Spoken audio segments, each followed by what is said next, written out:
America just captured a foreign president in his bedroom at 2 a.m. and called it law enforcement. Think about that. The most powerful military on earth seized a head of state, and the official explanation sounds like a parking ticket. Mainstream coverage calls this a drug bust. Latin American analysts call it imperialism. Both explanations miss what's actually happening. This isn't about Maduro. This isn't even about Venezuela. What you're watching is the first move in a great power collision that Beijing is studying frame by frame, because everything America just did looks exactly like China's playbook for Taiwan. Let me show you why. At 2:01 a.m. on January 3, 2026, Maria Sanchez was standing in a breadline in Cúcuta, Colombia. She's 43 years old, a former accountant from Caracas who fled Venezuela in 2019 with $340 sewn into her coat lining. That night, she was waiting for her shift at a bakery that pays her $11 a day. When explosions lit up the sky across the border, she thought Maduro had finally started a war. 90 minutes later, her phone buzzed with a notification that changed everything. She still remembers collapsing against a wall, sliding down to the pavement, crying so hard she couldn't breathe. The man who destroyed her country was in handcuffs on an American warship. 8,000 miles away in a government office building in Beijing, a man named Chen Wei was watching the same footage. He's 51, a senior policy analyst at the Chinese Academy of Social Sciences, and he hasn't slept in 36 hours. His screen shows American helicopters extracting Maduro from Caracas, while State Department officials describe the operation as targeted law enforcement. Chen isn't emotional. He's taking notes. Because the phrase law enforcement action is exactly word for word how Chinese legal scholars describe their contingency plans for Taiwan. Here's the number that should keep you awake tonight: $67 billion. That's how much China has invested in Venezuela since 2007. 90% of Venezuelan oil exports flow directly to Chinese refineries. 5 months before the American strike, Beijing designated Venezuela an all-weather strategic partnership, their highest diplomatic status shared with only 5 other nations on Earth. And in August 2025, a Chinese company signed a $1 billion 20-year agreement to develop Venezuelan oil fields. That deal is now worth less than the paper it's printed on. So here's the question. Nobody in Washington seems to be asking. If America can seize a country's president because of alleged drug trafficking, what exactly stops China from seizing Taiwan's president because of alleged separatism? The official American narrative frames Operation Absolute Resolve as a counter-narcotics mission. The indictment lists charges like narco-terrorism conspiracy and cocaine importation. But here's what most people get wrong about that explanation. The original indictment accused Maduro of running something called the Cartel of the Suns, an organized drug trafficking network operating through Venezuela's military. The amended indictment filed in January quietly dropped that allegation. It now describes not a cartel, but a corrupt patronage system. That's not the same thing. A cartel is an organization you dismantle. A patronage system is how governments work in half the countries on Earth. If corrupt patronage justifies military extraction, the list of eligible targets suddenly gets very long. Roberto Gutierrez understands this distinction better than any American official. He's 37, a former Venezuelan naval officer who defected in 2020 after refusing orders to fire on protesters. He now works as a security consultant in Miami, earning $200 a month analyzing Latin American military movements for private clients. The morning after Maduro's capture, his phone rang 47 times before breakfast. Every call asked the same question. Who's next? Colombia's president has already been threatened. Cuba, according to Trump, is ready to fall. Gutierrez spent 9 years inside Venezuela's defense establishment. He knows the difference between American rhetoric and American capability. And for the first time in his career, he says the gap between those two things has completely closed. Picture a map of the Western Hemisphere with red pins marking Chinese investment ports in Panama, lithium mines in Argentina, oil fields in Venezuela, copper operations in Peru. Now picture those same pins flickering one by one as each country's leadership watches what happened in Caracas and recalculates their relationship with Beijing. That's not speculation. That's the stated goal of the December 2025 National Security Strategy, which explicitly identifies non-hemispheric competitors as threats to American interests in the Americas. Translation: China, get out of our backyard. But here's the paradox that transforms this from regional politics into global crisis. The very language America used to justify Maduro's capture is the exact legal framework China needs to justify action against Taiwan. When Secretary of State Marco Rubio described the operation as apprehending an indicted fugitive, he wasn't just explaining American policy. He was handing Beijing a template. Taiwan's government could easily be characterized as separatist fugitives under Chinese law. If law enforcement can override sovereignty in the Western Hemisphere, why can't it override sovereignty in the Taiwan Strait? Lisa Park has been thinking about this question for 3 weeks straight. She's 44, a Taiwanese semiconductor engineer who moved to Arizona in 2023 to work at the new TSMC fabrication plant. She earns $156,000 a year designing chips that power everything from iPhones to missile guidance systems. Her parents still live in Taipei in an apartment 12 miles from the presidential palace. The night of the Venezuela operation, she called them at 3 a.m. Arizona time, her father, a retired history teacher, said something she can't stop repeating. The Americans just showed the world how it's done. 150 aircraft, 20 launch sites across the Western Hemisphere, helicopters flying at 100 feet above the ocean to avoid radar detection, special operations forces breaching a presidential compound while the target tried to reach his steel-reinforced safe room. This wasn't improvised chaos. This was months of intelligence gathering CIA teams embedded since August satellite surveillance tracking Maduro's daily habits down to the names of his pets. The operation waited weeks for favorable weather conditions. When the moment came, execution took 90 minutes. Now ask yourself this. If America spent 5 months preparing to extract one man from Caracas, how long has China been preparing to do the same thing across the Taiwan Strait? That question is exactly what we need to understand before this story makes sense. Because the Donroe Doctrine isn't just about Venezuela.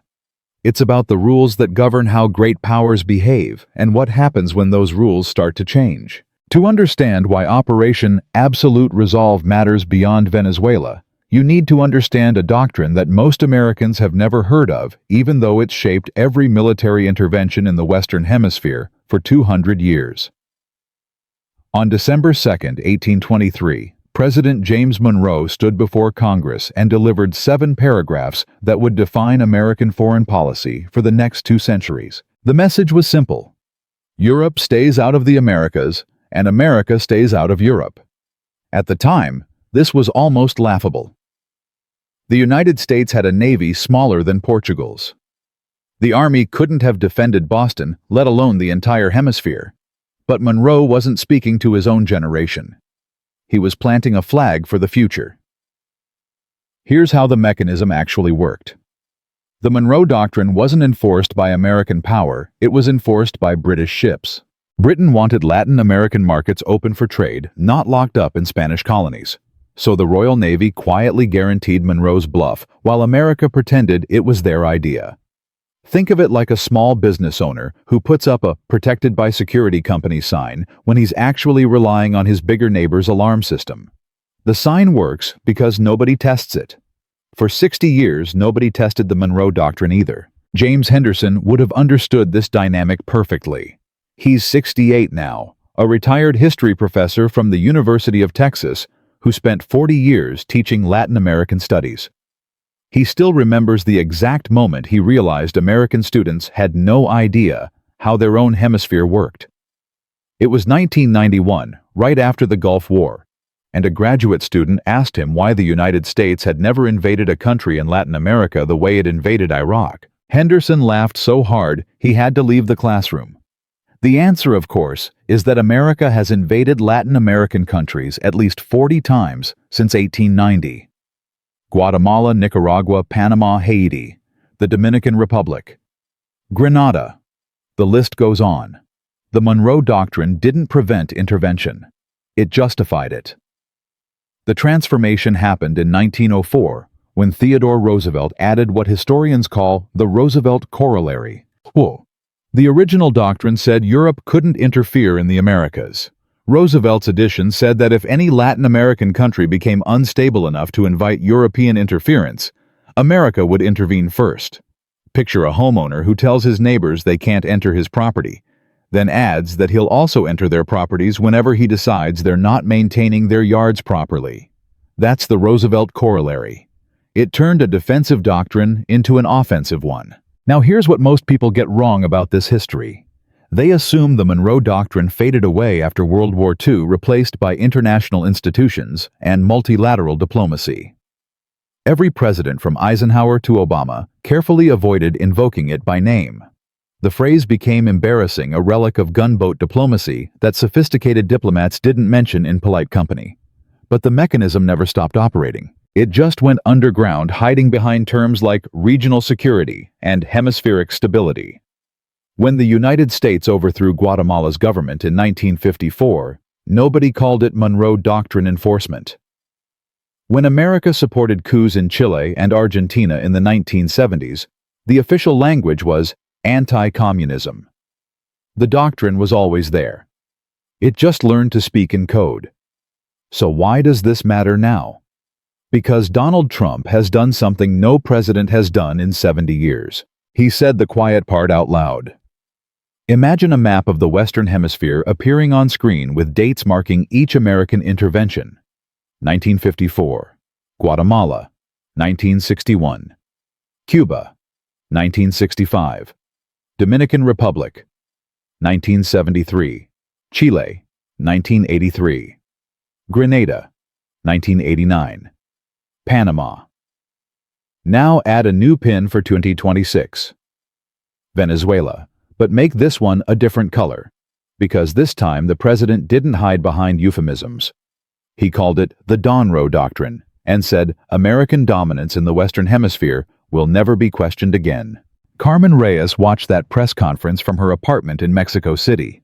She's 52, a journalist who spent 23 years covering Latin American politics for Reuters before taking a buyout in 2024. She now runs an independent newsletter with 47,000 subscribers who pay $8 a month for her analysis.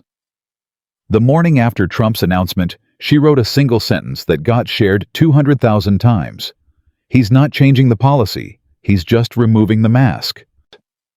That distinction matters more than most Americans realize. The mechanism was always there. What changed is the willingness to admit it exists. But here's where the story takes an unexpected turn. While America was pretending the Monroe Doctrine had retired, China was building its own version not through military bases, but through money. Chen Wei, the Beijing analyst we met earlier, has been tracking Chinese investment in Latin America since 2008. His files contain a pattern that should concern every American strategist. In 2000, total Chinese trade with Latin America was $12 billion.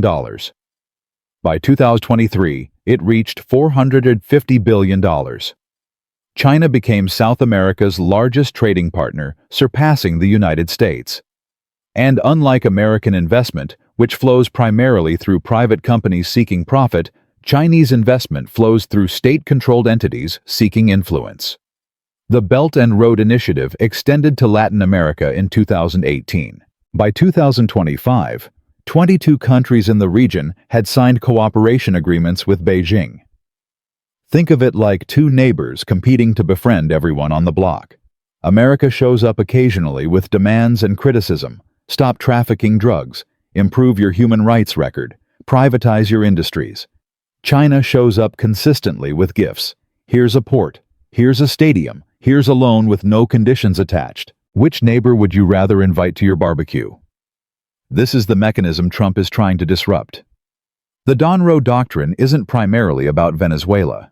It's about reversing 20 years of Chinese economic penetration into America's traditional sphere of influence. The December 2025 National Security Strategy says, it explicitly, the United States will reassert and enforce the Monroe Doctrine to restore American preeminence in the Western Hemisphere.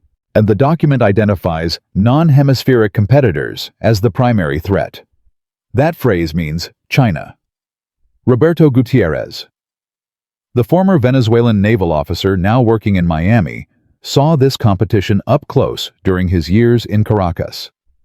He remembers a specific moment in 2019 when a Chinese delegation visited the Venezuelan Defense Ministry. They brought architectural plans for a new naval facility on the Caribbean coast, deep water port, repair facilities, communications, infrastructure. The Venezuelan admirals were excited. They thought China was offering to modernize their fleet. Gutierrez understood something different. He recognized the design from his training materials. It was a logistics base, the kind of facility that could support extended naval operations far from home. China wasn't modernizing Venezuela's navy. China was positioning itself. Here's the question that keeps defense strategists awake.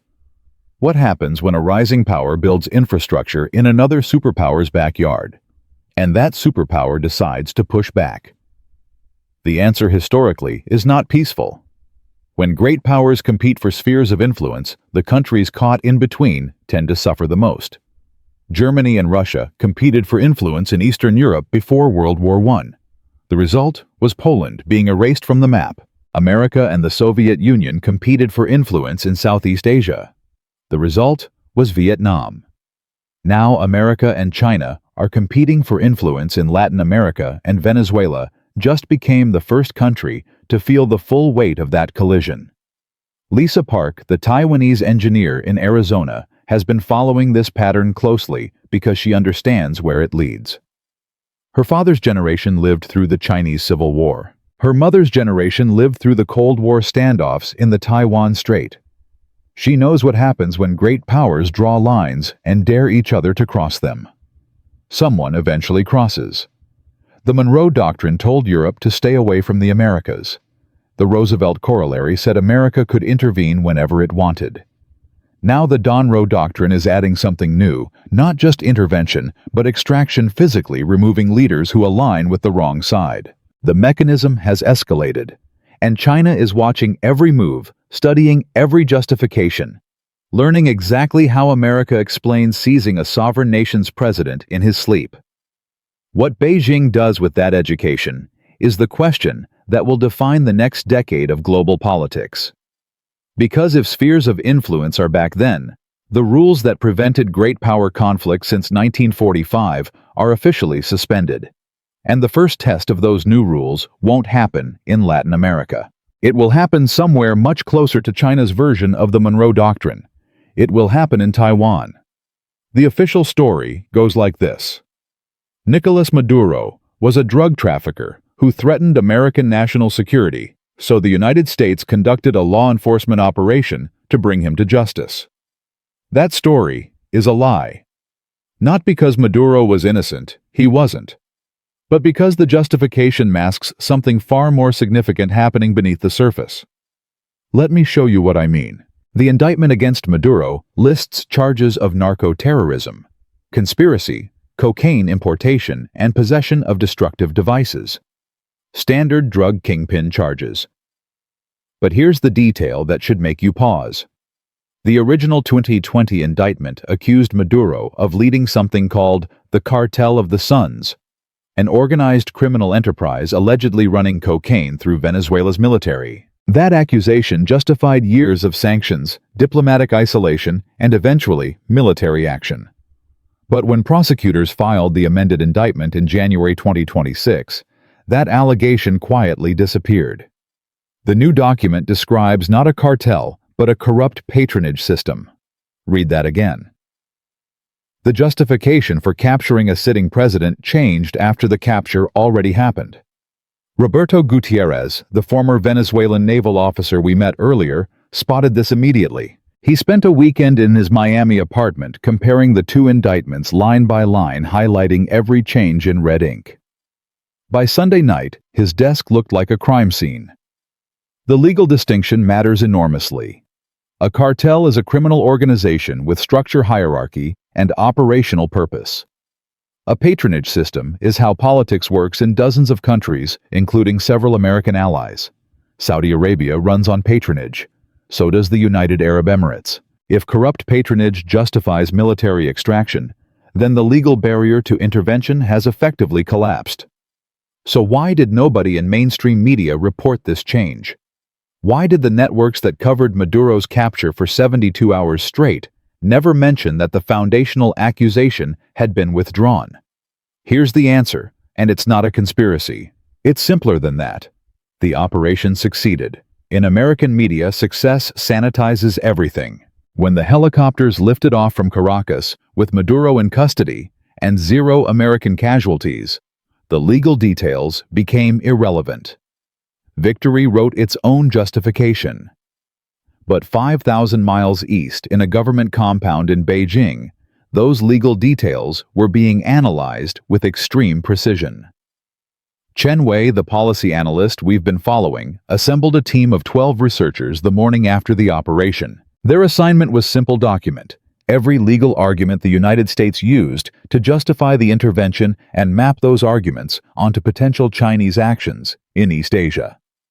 The project took 11 days. The conclusion filled a 340-page report that circulated to senior leadership. The core finding can be summarized in one sentence: America has established that law enforcement operations against foreign leaders do not constitute acts of war. Think about what that means for Taiwan. Beijing has always characterized Taiwan as a domestic matter, a renegade province, not a foreign country. Under this framework, any action against Taiwan's government isn't invasion, it's internal law enforcement. The same logic America just used in Venezuela. Before January 3, 2026, this was theoretical legal positioning. After January 3, 2026, there's a precedent. And precedents in international relations are the only law that actually matters. Picture a split screen showing 2 operations side by side. On the left, American helicopters approaching Caracas at 100 feet above the water, special forces breaching a presidential compound, Maduro being dragged toward extraction. On the right, the same operation, but with Chinese helicopters approaching Taipei. PLA special forces breaching the presidential office, Taiwan's leader being taken to a waiting ship. The visuals are almost identical. The legal arguments would be identical too. Mei Ling Huang has been preparing for this possibility her entire adult life. She's 39, a Taiwanese Defense Ministry official who specializes in scenario planning. Her office in Taipei contains a whiteboard covered with flowcharts mapping potential Chinese actions and Taiwan's response options.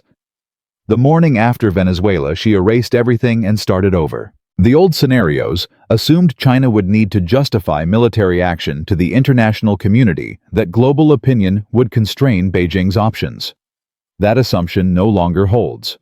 If America can capture a president and call it law enforcement, international norms have fundamentally shifted.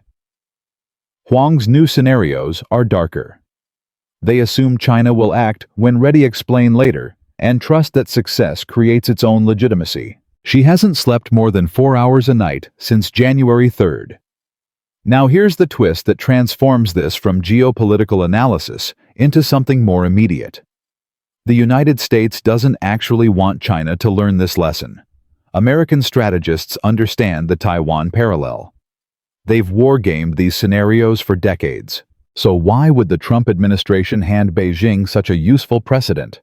The answer reveals the real calculation behind the Donroe Doctrine, and it has nothing to do with drugs or democracy. Pull up a map showing Chinese investments across Latin America, ports in Panama, lithium in Argentina, and Chile oil in Venezuela, and Ecuador copper in Peru, soybeans in Brazil. Now overlay American military bases in the same region. The pattern becomes obvious. China has been building economic infrastructure throughout America's traditional sphere of influence for 20 years. The Belt and Road Initiative reached Latin America in 2018. By 2025, Chinese state-backed entities controlled critical assets in nearly every major economy south of Texas. The Donroe Doctrine is a message, and the message isn't for Maduro. It's for every Latin American leader currently weighing whether to align with Beijing or Washington. The message is, choose wrong, and this happens to you. Carmen Reyes. The journalist in Mexico City understood this immediately. She's been interviewing Latin American officials off the record for the past 2 weeks, and the pattern in their responses is striking. Before Venezuela, most described their China relationships in purely economic terms: investment, trade, infrastructure development. After Venezuela, the language changed. Now they talk about risk assessment and security implications. 3 separate officials use the same phrase without prompting, "We saw what happened to Maduro." That phrase is doing more work than any diplomatic cable. Fear is policy now. But here's what most people get wrong about the power dynamics at play. They assume America is operating from strength, that the Venezuela operation demonstrates unmatched military capability and political will.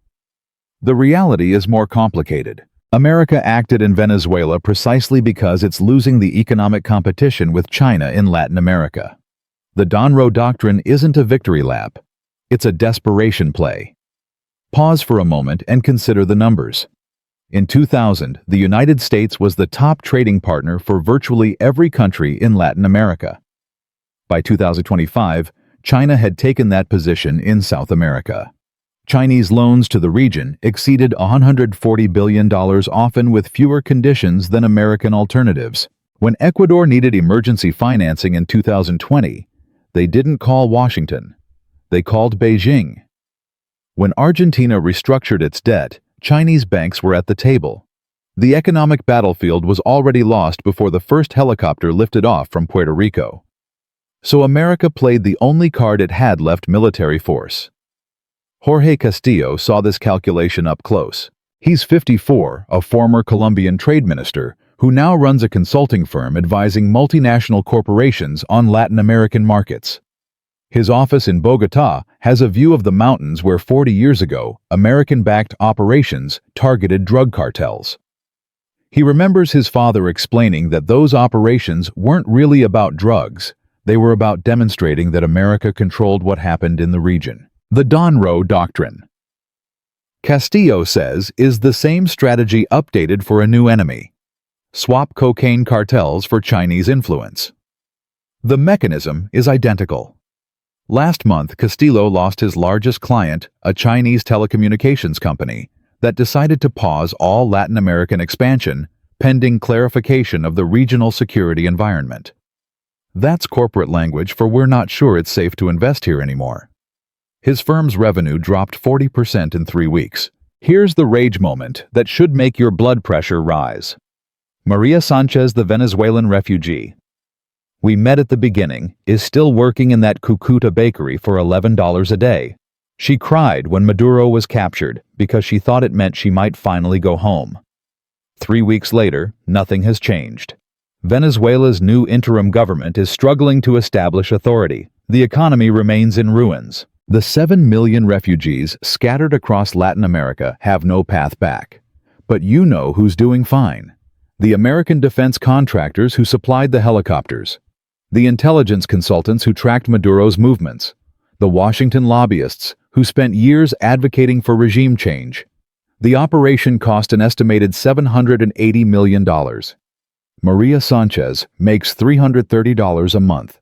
The rhetoric says this was about liberating Venezuela. The reality is that it was about repositioning great power competition. Venezuelan refugees were the justification, not the purpose. They'll remain in Cucuta and Lima and Santiago, while strategists in Washington and Beijing move on to the next phase of their confrontation. And that next phase is where this story gets truly dangerous.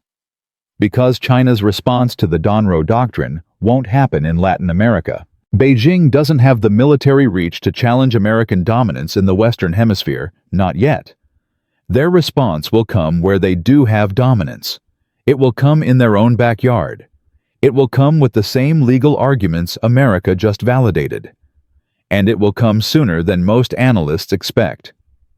Lisa Park, the Taiwanese engineer in Arizona, calls her parents in Taipei every Sunday morning. Last week, for the first time in her life, her father asked whether she could sponsor them for immigration visas. He's 71 years old and has never considered leaving Taiwan. But he watched the Venezuela operation and he recognized something that American commentators missed. If spheres of influence are back, then the 80 years of international norms that protected small countries from great power predation are officially over. Taiwan isn't a country in Beijing's view. It's a province awaiting reunification. And America just demonstrated exactly how reunification might work. The question isn't whether China learned from Venezuela. They learned everything. The question is what they'll do with that education and how soon. The most dangerous thing about great power collisions is that they don't announce themselves. There's no single moment when everything falls apart. Instead, the damage accumulates slowly, invisibly, until one morning you wake up and realize the world you knew has been replaced by something harder and colder. That's what's happening now, and most people won't understand it until the bill comes due.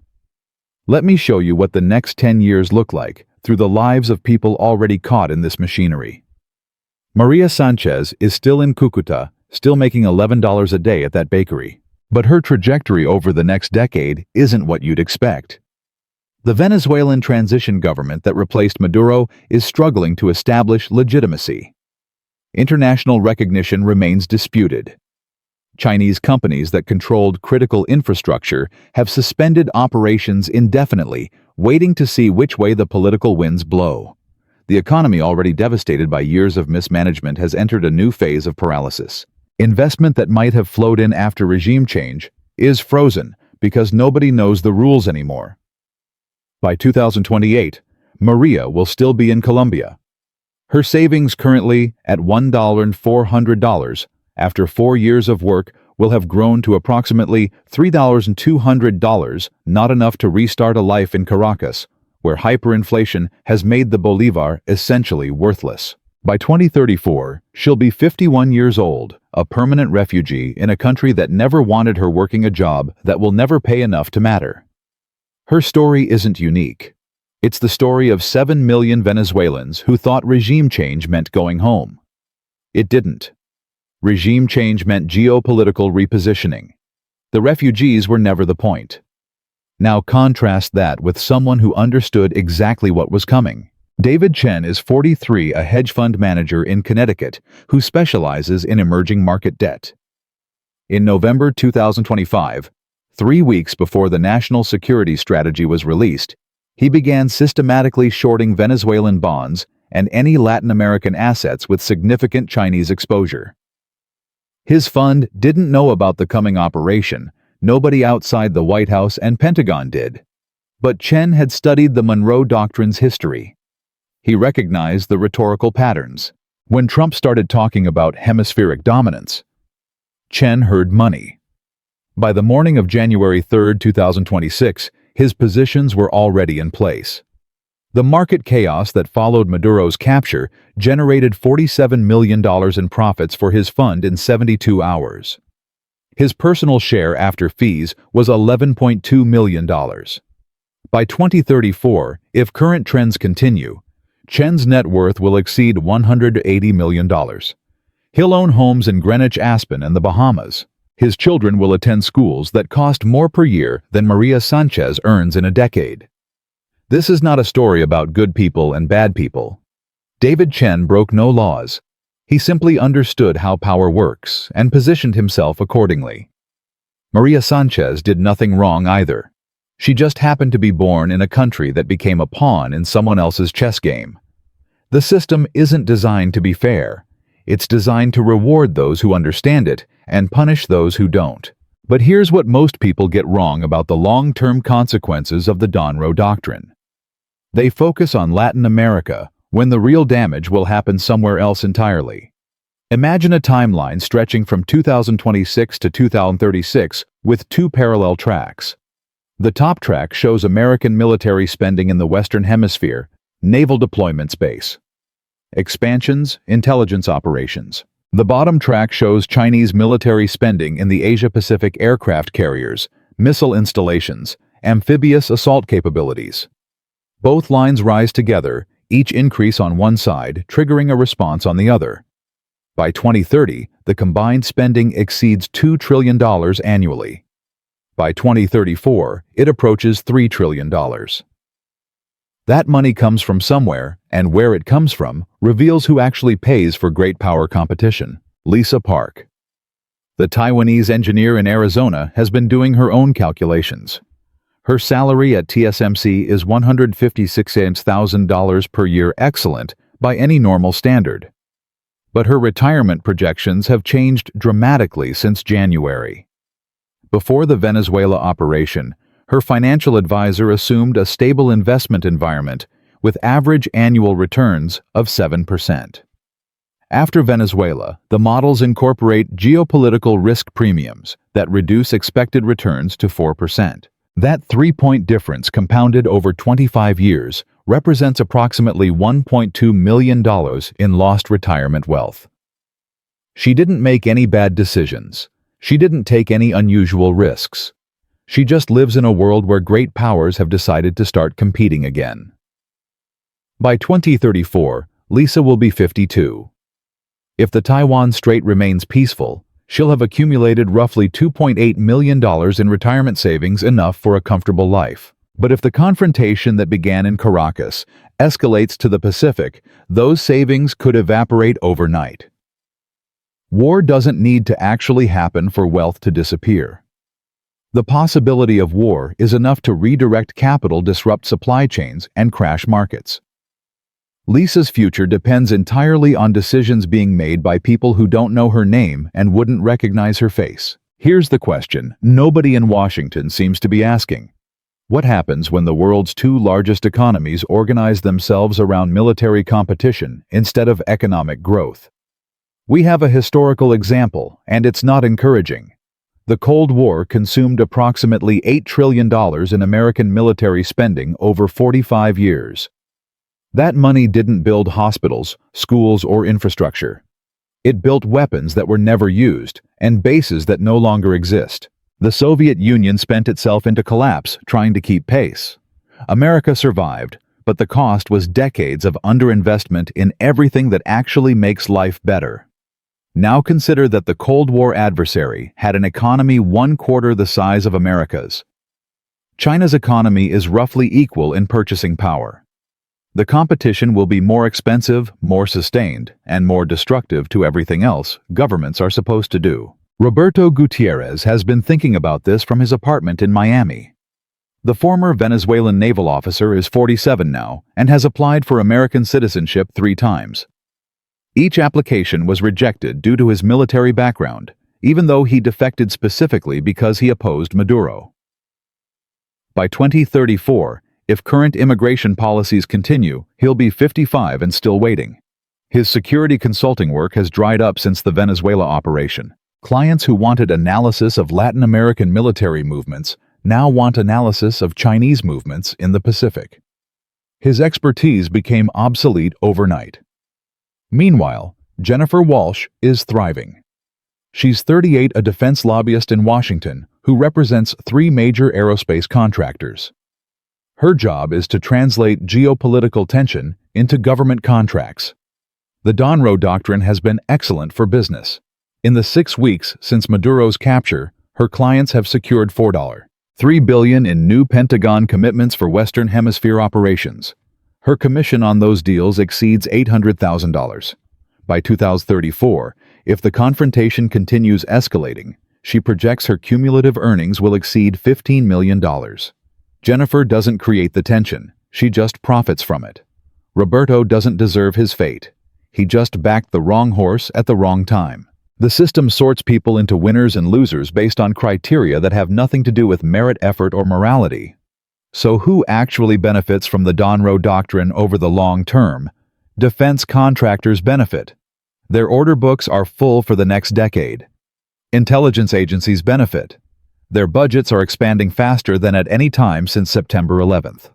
Politicians who can claim credit for standing up to China benefit. The tough-on-Beijing rhetoric polls well across party lines. Who loses? Everyone else. Taxpayers who fund military spending instead of infrastructure. Workers whose industries are disrupted by trade wars. Refugees who become bargaining chips in negotiations they'll never see. Investors whose retirement accounts absorb geopolitical risk premiums they never asked for. Citizens of small countries caught between great powers who have decided their sovereignty is negotiable. The pattern is familiar because it's happened before. When America and the Soviet Union competed for influence in the developing world suffered. Proxy wars in Korea, Vietnam, Angola, Afghanistan, millions of lives destroyed, so that two superpowers could avoid fighting each other directly. The Cold War was a catastrophe for everyone except the two countries waging it, and even they emerged damaged and diminished. Now, the same pattern is restarting, but with higher stakes and more dangerous weapons. The Monroe Doctrine isn't just a policy, it's a declaration that the post-Cold War peace is officially over.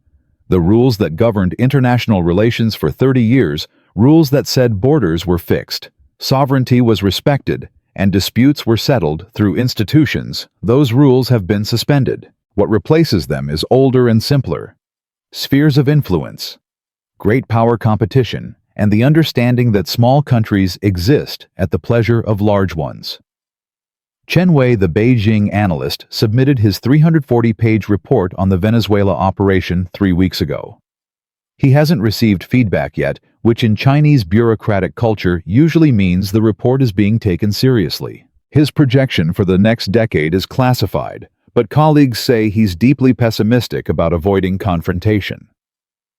The logic of great power competition once activated is almost impossible to stop.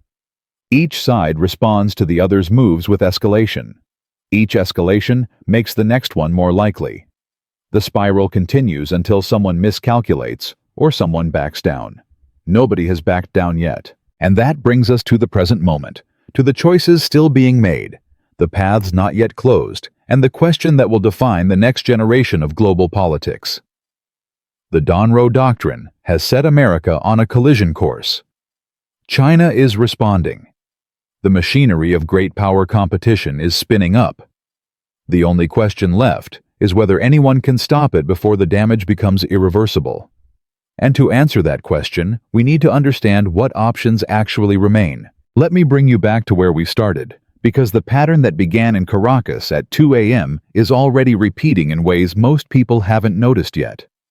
3 weeks after Operation Absolute Resolve, the world has moved on. Cable news cycles have shifted to other stories. The stock market absorbed the shock and recovered.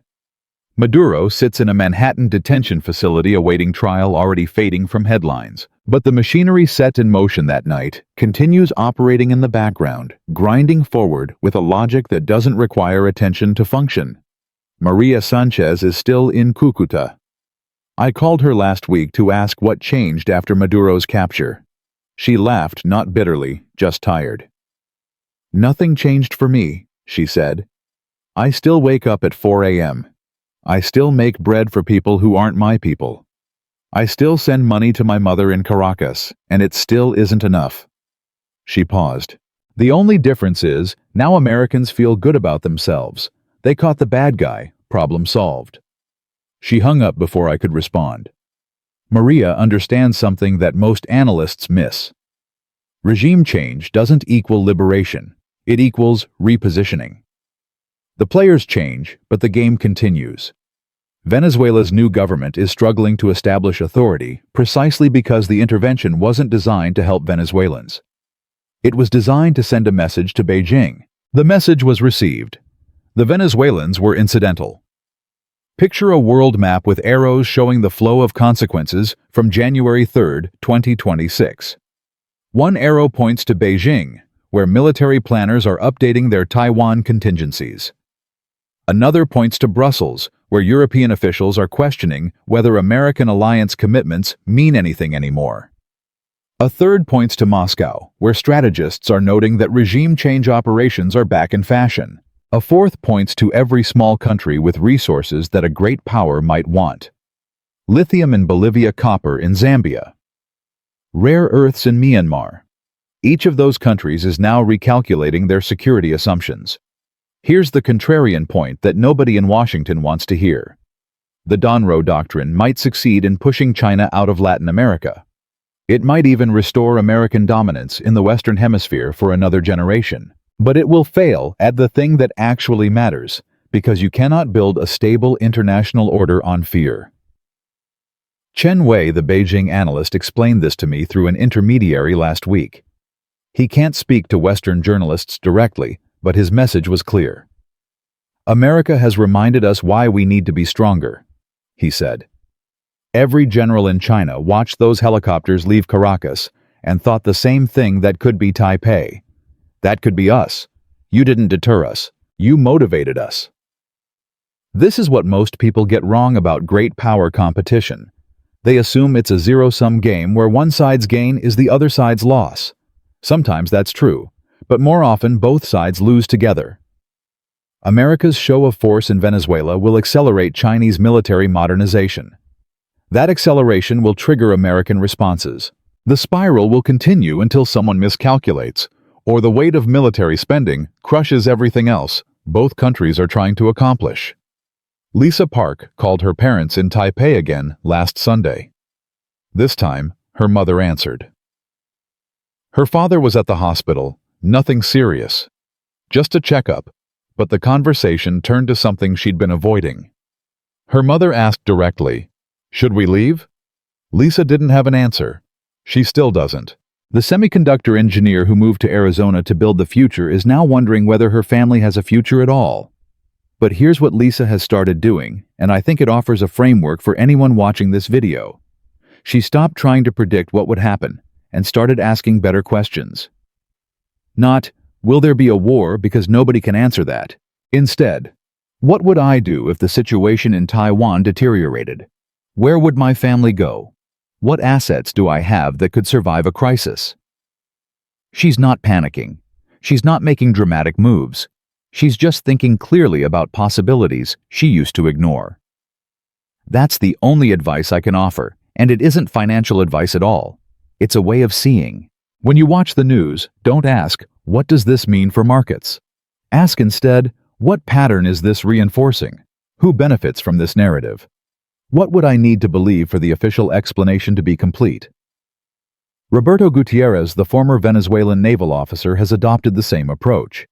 His security consulting business collapsed after the operation, but he's rebuilding in a different direction. He now advises Latin American families on what he calls sovereignty risk, the danger of having your life savings in a country that might become a great power battleground.